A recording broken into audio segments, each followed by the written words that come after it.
ಪ್ರಾರ್ಥಿಸುವವರ ಗುಂಪು ಕುಂತು ಪ್ರಾರ್ಥಿಸಿದ್ರೆ ತೆಗೆಯಬೇಕಾದ ಬಾಗಿಲುಗಳು ಅದೇ ಓಪನ್ ಆಗುತ್ತೆ. ಓಪನ್ ಆಗಬೇಕಾದ ಡೋರ್ ಅದೇ ಓಪನ್ ಆಗುತ್ತೆ.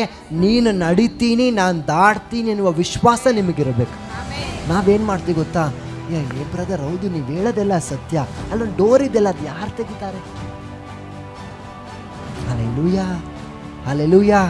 ನೀವು ಪುಷ್ಟರಾದ ಕಾರಣ ಆ ನೊಗಗಳು, ಆ ಭಾರಗಳು ನಿಮ್ಮಿಂದ ಅದು ತೊಲಗಿ ಹೋಗ್ತದೆ. ಹಲ್ಲೆಲೂಯಾ. ನೀವ್ಯಾವತ್ತು ದೇವರ ಮೇಲೆ ನಿಮ್ಮ ಭಾರವನ್ನು ಹಾಕಿ, ದೇವರ ಮೇಲೆ ನಿಮ್ಮ ಹೊರೆಯನ್ನು ಹಾಕಿ, ನೀವು ಚಿಂತೆಯನ್ನು ಮಾಡೋದನ್ನು ಬಿಟ್ಟು ಪ್ರಾರ್ಥನೆಯನ್ನು ಕೈಗೆತ್ಕೊಳ್ತೀರಲ್ಲ, ಅವತ್ತು ಆರಂಭವಾಗುತ್ತೆ ನಿಮ್ಮ ಬಿಡುಗಡೆ, ಅವತ್ತು ಆರಂಭವಾಗುತ್ತೆ ನಿಮ್ಮ ಜಯ. ಹಲ್ಲೆಲೂಯಾ.